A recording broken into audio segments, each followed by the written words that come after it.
Bom, a gente conversou aqui um pouco antes já e tudo mais. E a gente estava falando da tua história. Você estava falando de Brasília e tal, e coisas que aconteceram aí ao longo da tua carreira. Mas, cara, uma coisa que eu sempre tive vontade de saber como é que foi pra você foi o lance do impeachment do Collor, cara.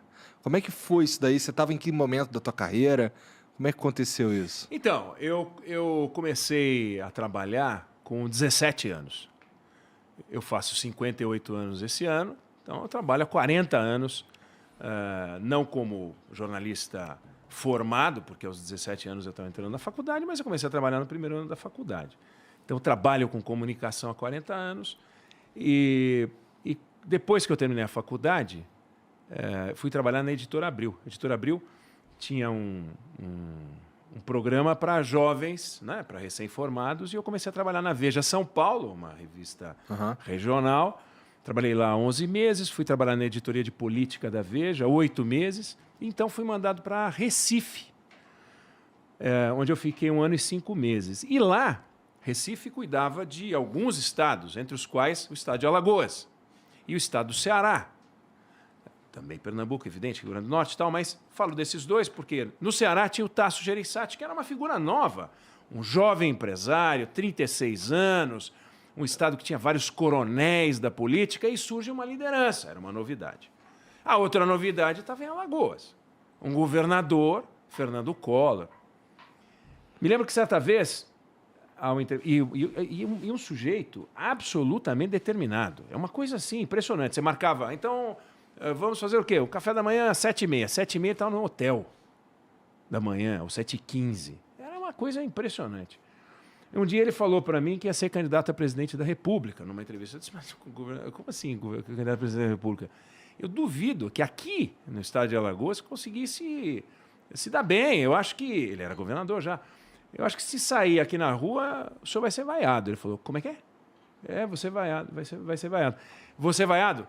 Ajudante de ordens, nós vamos sair. Aí a gente saiu e ele parecia possuído. Ele virava outra pessoa. Tem alguns políticos que têm essa característica. Brizola era assim. Jânio Quadros era assim. O Fernando Collor era assim. Ele ficava possuído. Virava uma entidade tomava conta do organismo dele e passava a dirigir as ações dele. Agarrava as crianças, agarrava as pessoas, blá, blá, e você via que ali tinha um cara determinado. Olho, sangue, sabe? Sangue nos olhos. Não é assustador ver isso, todo esse teatro, por assim dizer? Você pode entender que é um teatro, você pode entender que isso era uma coisa genuína nele. E alguns políticos têm, outros não têm. Tem político que é mais reflexivo, tem político com quem você conversa e você aprende coisas, pessoas que estudaram bastante e te orientam. Mas na hora de disputar um voto, como é que você faz para disputar um voto? Tem que ser no carisma. Exato. Como é que você conquista alguém? Como é que você se torna amigo de alguém? Como é que você consegue? Me explica a Anitta. Explica a Anitta. Não, ela é determinada. Quantas pessoas determinadas você conhece? Não, mas ela tem talento. Quantas pessoas talentosas você conhece? Não, mas é que ela veio do funk e foi... Quantas pessoas estão fazendo esse caminho? Não é que ela buscou a carreira internacional. Quantas tentaram? Não dá para explicar. As pessoas têm uma habilidade.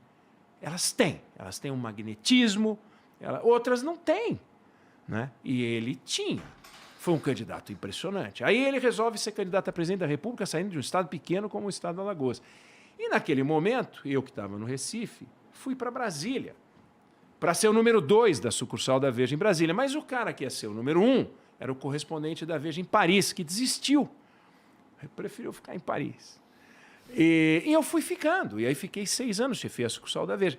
Então eu não conhecia nada sobre o jogo do poder de Brasília, era novo, mas eu conhecia todo mundo de Alagoas, ou pelo menos uma boa parte, e acompanhava aquilo. De forma que eu pude ver o nascimento da candidatura, a eleição impressionante do Fernando Collor. Aquela eleição, a gente fala, não, o Brasil está polarizado. Meu, o Brasil está polarizado há muito tempo, é que agora é polarizado na tua casa porque tem esse bicho aqui. Aham. Porque tem rede social, porque sempre foi polarizado. Ou não, a gente acha que em 1954 não tinha polarização, em 64 não tinha polarização, em 89 não tinha polarização. Tinha polarização. E polarização até com tanque, né? A gente já viu polarização com tanque. A gente viu isso em 54, a gente viu isso em 64, a gente viu isso em 30. Polarização. Bom, aí ele ganha a eleição, Igor. Por que a eleição dele foi tão impressionante, Eduardo? Porque, assim, você diria que teve uma influência da mídia? Ou o que tornou tão interessante Bom, assim? primeiro, a gente vinha de... A última eleição direta tinha sido em 1960. Aham. Para você votar na eleição de 1960, Igor, você tinha que ter 18 anos. Então você teria que ter nascido em 1946. Seis, é isso? 4. 18, 4. Sei lá. Enfim, foda-se. qualquer coisa.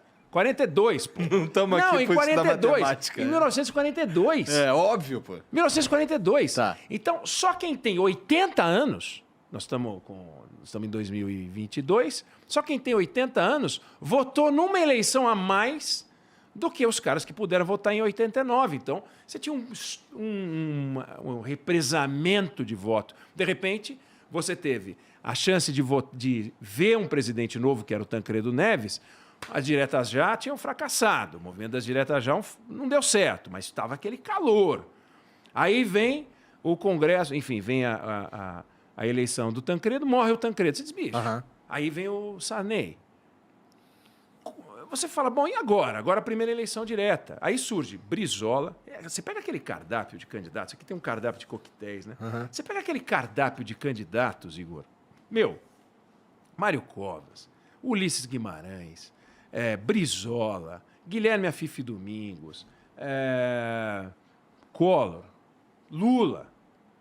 E ali estava complicado.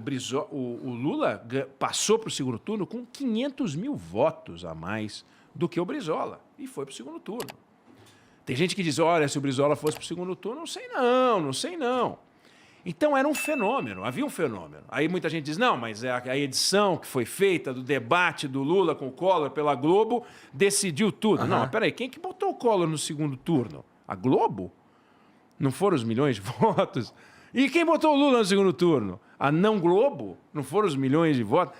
Não é assim também, tudo muito simples, sabe? Ah, não, foi aquela edição que viabilizou tudo. Não. Tá. Ele realmente ganhou aquele debate. Agora, não há dúvida que aquela edição mostrou, deu ênfase às virtudes dele e deu menos destaque aos erros dele, mas ele teve muito mais acertos, muito mais virtudes do que erros naquele debate. Não tem a menor dúvida. Se você reassistir, está na internet. É impressionante. Aí ele ganha. Ele começa um discurso liberal que a gente não estava acostumado a ver no Brasil. Quem é que está acostumado a ver um discurso como aquele? Ele falava em abertura de mercado, ele falava um monte de coisa, deixava todo mundo embevecido. O presidente americano era o George Bush. A Thatcher estava em Londres. Entendeu? O Papa era o João Paulo II. Aí ele vem com esse discurso, o mundo fala, nossa, uma novidade nos trópicos e é liberal. Mas sem as discussões comportamentais, que ele era um pouco mais flexível até, né? Preocupado com o meio ambiente. Ele fazia um discurso que os caras falam, não, esse cara... Caçador de Marajá. Caçador de Marajá. Você fala, não, peraí, perfeição tem nome, é Fernando Collor, né? Mas durou quanto tempo isso? Aí começa a aparecer as denúncias, pá. A primeira denúncia forte, quem faz é o irmão, que eu conhecia, que a equipe da Veja conhecia. Quando vem a primeira denúncia do Pedro Collor, você fala, não acredito, é inacreditável. Caiu na Veja, não é por outro motivo, é porque a gente estava lá. Sabe, como é que o Romário fez o gol? Como é que o Zico fez o gol? Bicho, Tava porque bem posicionado. ele que está posicionado, ele que bateu a falta. Não tem almoço grátis para nada. Eu me lembro que a gente fez uma entrevista certa vez com o Renan Calheiros, que na época era ex-deputado, aliás, ex-líder do governo Collor, deputado federal, e ele resolveu falar que o Collor sabia de tudo. Vou falar. Me lembro que estava conversando com 2 estudantes de jornalismo na sucursal da Veja em Brasília, eles falam, como é que nasce um furo? Não tem fórmula, né? Como é que nasce um furo? Aí toca o telefone, era o Renan Calheiros que queria falar. E dizendo que ele topava, ele ia falar. A gente tinha pedido a entrevista, desliguei e não falei para os garotos o que estava acontecendo, mas eu falei, olha só, tem uma resposta para dar para eles, pena que eu não vou poder dar. Aí fomos para Brasília num voo da madrugada, eu, um outro repórter, um repórter da Veja, Expedito Filho, e tinha um repórter de um outro jornal. Pô, assim, eu sabia que ele não estava indo a passeio para Maceió, num voo às 3 horas da manhã. E ele olhando, eu, o chefiano da sucursal da Veja, e o repórter também não estava. Quer dizer, ele estava indo lá e eu também. Eu falei, rapaz, esse Renan marcou com os dois. Não é possível que ele fez isso. Deve ter marcado com a gente e com outro jornalista. E o outro jornalista falou, oi, tudo bem? Tudo bem. Ah, tá. E aí, não, estamos aqui e tal. E, obviamente, pô, esse cara vai aprontar, bicho. E eles estão olhando, esses dois vão aprontar. Que o cara que é chefe da sucursal da Veja está indo para Alagoas às 4 horas da manhã, pô? Mesma coisa que vocês pensaram, eles pensaram também. Eles pensaram também. Então tá todo mundo só de boia, pé de pato, com criança e tal. E uns doidos, uns jornalistas. Bom, aí a gente chegou, ele foi pro hotel, ele falou, vamos no mesmo táxi? Não, ainda aí, a gente já vai pegar o táxi. Aí ligamos pro Renan. Eram 4h30, 5 horas da manhã. E ele atendeu, a gente foi para casa dele. E ao chegar à casa dele, a gente falou, vem cá, você marcou também com o jornalista? Marquei, achei que não teria problema. Como não tem problema? Você está maluco? Como assim não tem problema? É entrevista exclusiva e tal. Bom, fechamos, vamos fazer a entrevista exclusiva. Agora, você tem que dizer para ele que você não vai falar com ele. E não somos nós que vamos falar isso para ele. Não tem cabimento um negócio desse. E ele falou. E a gente fez uma entrevista, que foi uma matéria, foi uma entrevista de páginas amarelas, mas naquele tempo não tinha internet. Então, você... O que quer dizer uma entrevista de páginas amarelas? A seção de páginas amarelas da revista Veja. A Veja tem, né? No começo da revista, umas páginas que são amarelas. E que é a página de entrevistas. E a gente entrevistou, e foi capa também da revista. Durou 17 horas a entrevista. Nossa! Quase que um depoimento. Porque não dava tempo de gravar, degravar, transcrever, editar, não dava. Então, a gente usava a máquina de escrever. Punha na máquina de escrever e formulava a pergunta assim, Igor, por que você resolveu falar agora? Aí escrevia, Igor. E aí você dava a resposta. E a gente escrevia a resposta. Como é que eu podia ter certeza, sem uma gravação, sem um áudio que era dele? Então, todas as páginas a gente tirava na máquina, entregava para ele rubricava, e aí a gente mandava no fax. No fax.